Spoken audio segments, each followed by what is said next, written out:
welcome back to Mr. Obsolete's Vintage Homesteading. Today we got a nice, cool, even though sunny day in the fall here.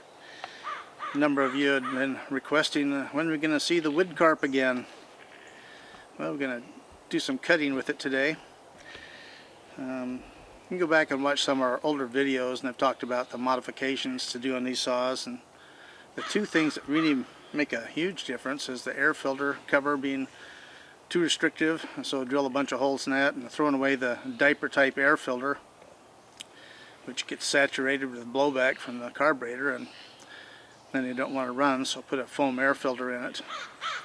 The other thing I've done is I put on a non-safety chain. When we were out cutting a stump here a while back with it, had really high breakers, and it just kick off and the chain would fall off. So anyway, got a real chain on it now, and so we'll try cutting some of these stumps with it and see if this chain stays on. So anyway, we've got a bunch of brush out here to cut up and use a sawhorse, so we'll be back. Okay, well, here's the top of the tree, or one half it had a Y in it. So we're going to be using our #1 most used axe, our little Evansville 1 1/4 pounder, my favorite axe. Anyway, we'll get this branched. Remember, you want to hit them at a 45-degree angle.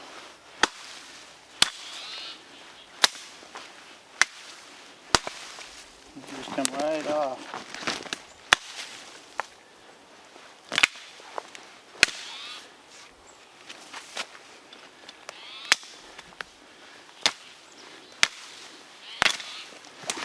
That one I can't quite hit it the right direction, but anyway, we'll get this pulled out and keep going here.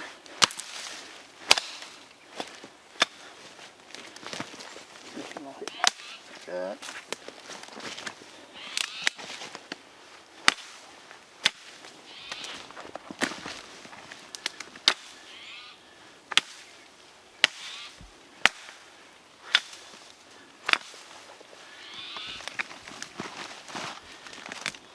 A lot of junk wood on the floor here to get a forest here that's really slick. Been raining a lot.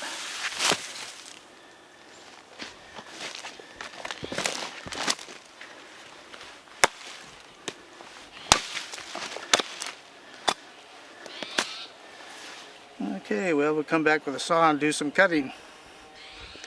Okay, well, we got to go through the starting procedure here. So you pull the throttle on here, pull the choke out, turns on the ignition switch, sets the throttle. Purge valve right here, you press it 6 times.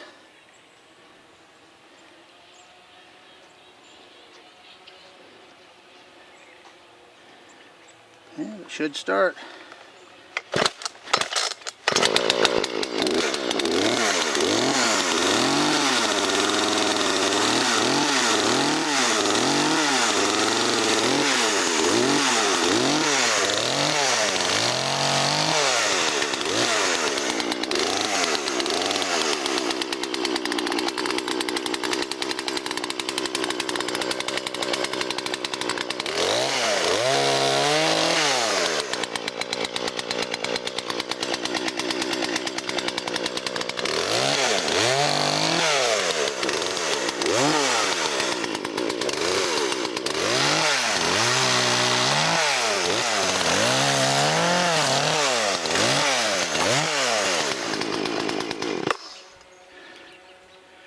Well, it sure works a lot better with a real chain on it.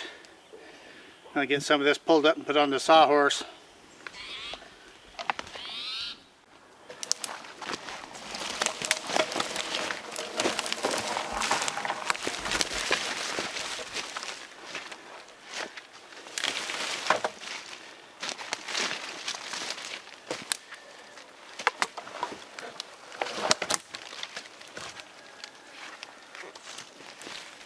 Yeah, that's a pretty good load, so we'll cut this up. Be right back when I got the saw running.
Well, it cuts a whole lot better with that real chain on it.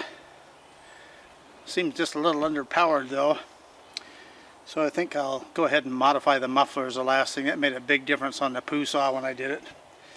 So anyway, I'm going to try cutting some cookies off this stump over here and see how it does.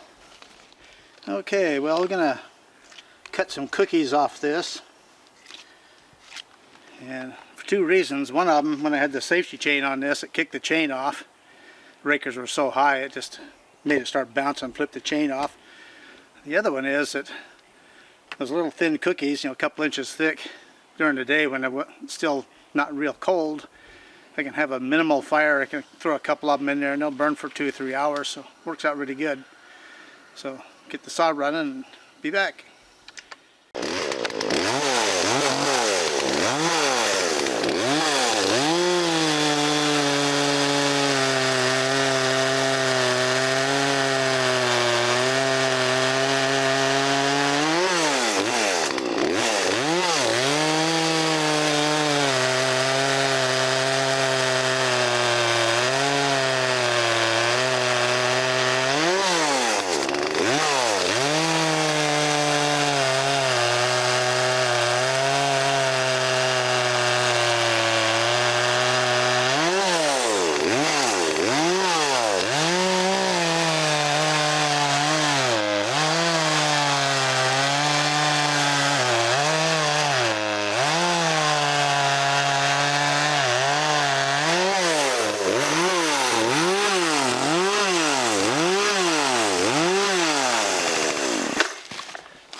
Wood carp.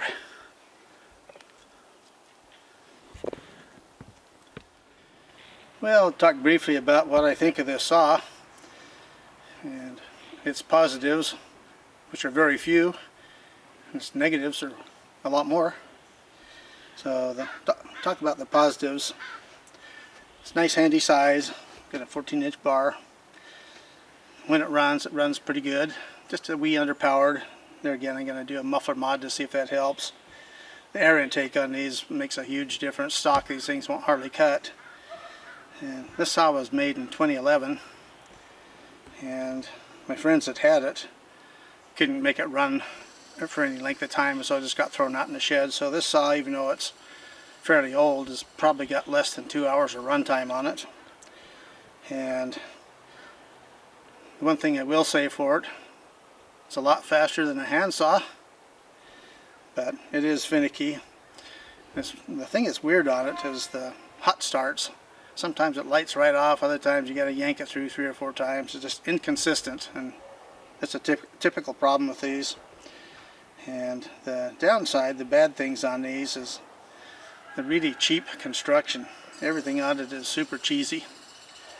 And like, even though it was basically new, the duct valve in here lets the air in had failed on it, and so I had to put a new cap on, and the cap for the oil for the chain leaked, even though the seal on it looked fine. So it's a real simple cure on those. You just put a fatter O-ring on it and it stops the problem. They should have done that at the factory. They shouldn't be letting faulty stuff like that out. The other thing I don't like is a chain brake. You know, a lot of people like them. I don't ever use them.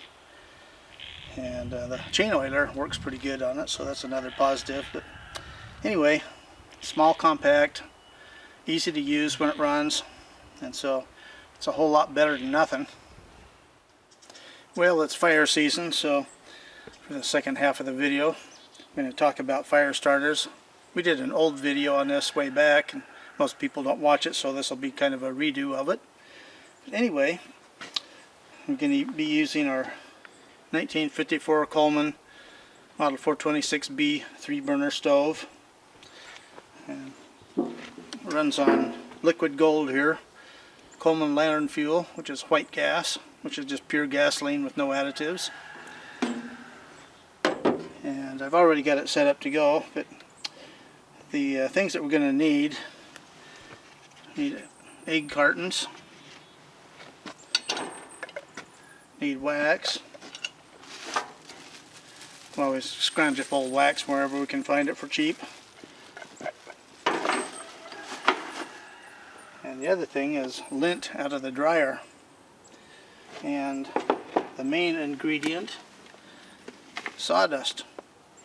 So what we're going to do is we're going to put sawdust in here.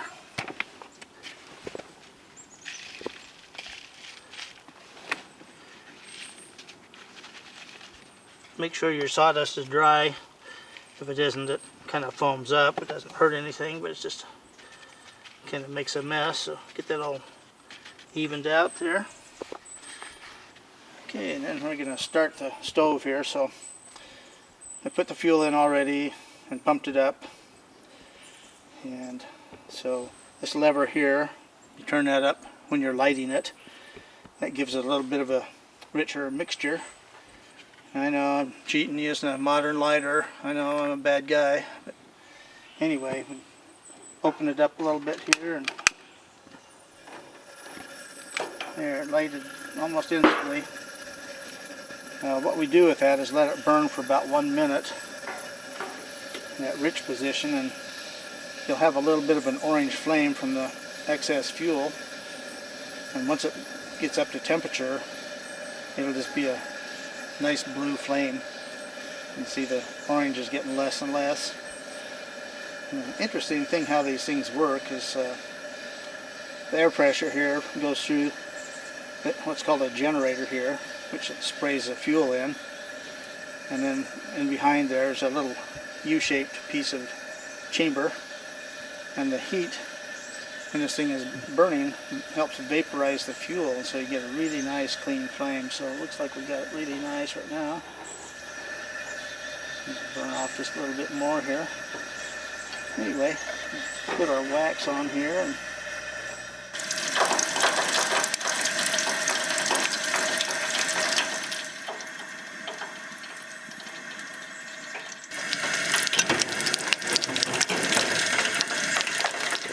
okay, well, the wax is melting down pretty good. Goes really quick with these. These old stoves really put out a nice amount of heat. We've actually done canning on it before. So anyway, we'll be back as soon as this is all melted down. We're ready. Okay, well, we're going to melt our Christmas candle down here. Don't tell Mrs. O, because she'll appreciate it when she's got a nice warm fire in the house and doesn't know that this is what started it. Okay, safety first. I'm going to wear some gloves too.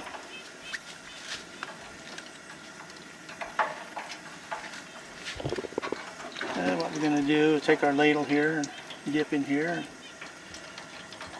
pour this in here.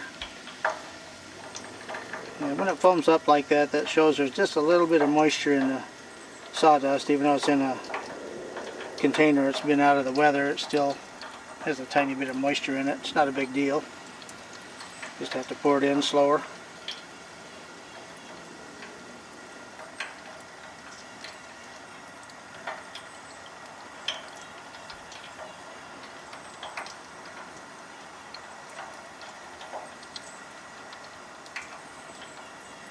You want to have enough wax in there to saturate them all the way through. And candles are basically just paraffin wax, which is a petroleum product, so it burns really good and completely clean. It burns very easily. And like this, like I say, it soaks into the sawdust completely. Take that off the fire there. And we take our lint. We take our vintage snap-on pliers here that I've had for about 35-40 years. Dip it in a little bit on the bottom. Just stick it on the top like that.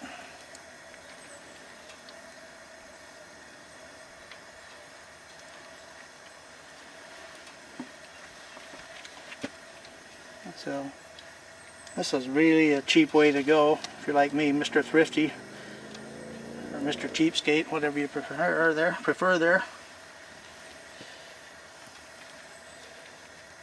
Like I say, most of this stuff is stuff you'd throw away in the first place, and I like to have a purpose for just about anything.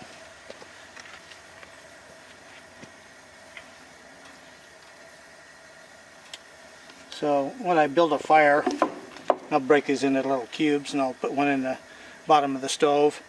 I'll put some real small kindling, just kind of a little teepee shape around it, and light it off. And then once it starts burning the wood, then I just start piling it on, and then when I get a nice hot fire, I'll put a big log on, and I can go from no fire to a really nice warm fire in about 5 minutes.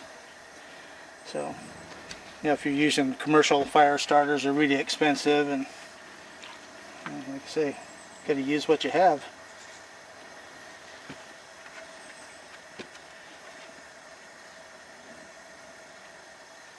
I'll talk real briefly about this little stove here I got. I've had this for quite some time, but I was looking through the newspaper one day, and it showed that there was a Coleman Collectors Club having a display. It was about a 50-mile drive, and since I already had lanterns and stoves laying around, I thought that'd be interesting to go see. It was a small gathering. It was at a person's home. And when I pulled up there in the driveway, a guy had a pickup truck full of stoves like this one, all scroungy but pretty much complete. He said, well, take all you want. So I took 6 of them, and I've been using this forever. I've had to spend virtually nothing on it. The gaskets here under the fuel cap are the main thing I've changed, and clean the generator so often. But 3 burner stoves like this are not real common. You don't see them too much. And the Coleman Club is pretty interesting. There's a big collectors group, and it's worldwide. And Coleman sold everywhere. Amazing to see how they've deteriorated today, like everything else. But they still sell a lot of stuff, but a lot of it's marginal. Where this stuff is really simple, easily made, wasn't real expensive to make, but lasts you a lifetime with a little bit of maintenance. So anyway, well, you know what's coming up next. Vintage BS. Vintage is best. Well, the bad weather is just about upon us. We always lose power out here, so we're getting ready. We got our 1964 Sears propane lantern ready to go.